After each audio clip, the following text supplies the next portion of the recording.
Hi S நாம் இந்த வீடியோவில் பார்த்தீங்கன்னா ஸ்விக்கி டெலிவரி ஆப்பில் வந்து பார்த்திங்கன்னா கஸ்டமர் வந்து கேஷ் ஆன் டெலிவரியில் வந்து பே பண்ணியிருந்தாங்கன்னா அந்த அமௌண்ட் எப்படி நம்ம வந்து டெபாசிட் பண்ணுறதையும் ரொம்ப சிம்பிளாக வந்து பார்த்திங்கன்னா நீங்கள் வந்து டெபாசிட் பண்ணிக்கலாம். ஸ்விக்கி ஆப் வந்து ஓப்பன் பண்ணிட்டு ஸ்விக்கி டெலிவரி ஆப் ஓப்பன் பண்ணிட்டு மோர் ஆப்ஷன்ஸ் வந்து கிளிக் பண்ணுங்கள். அதில் ஃப்ளோட்டிங் கேஷ்னு ஆப்ஷன் இருக்குது, அந்த ஆப்ஷன்ஸ் வந்து கிளிக் பண்ணுங்கள்.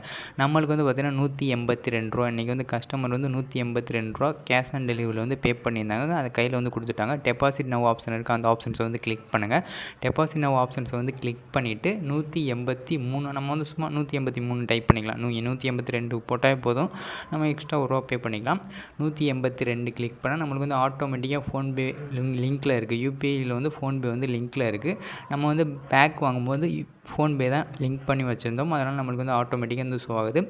நீங்கள் வந்து பேக் வாங்கும்போது எது யூஸ் பண்ணியிருந்தீங்களோ அதை வந்து கிளிக் பண்ணிக்கலாம். இல்லை உங்களோட யூபிஐ ஐடி வந்து காப்பி பண்ணி பேஸ்ட் பண்ணிட்டு பே ஆப்ஷன்ஸ் வந்து கிளிக் பண்ணால் போதும், நம்மளுக்கு வந்து பார்த்திங்கன்னா டேரெக்டாக வந்து யூபிஐ ஆப்புக்குள்ள வந்து போயிடும். நம்ம வந்து பின் நம்பர் வந்து என்ட்ரு பண்ணி அந்த அமௌண்ட்டை வந்து நம்ம வந்து டெபாசிட் வந்து பண்ணிக்கலாம்.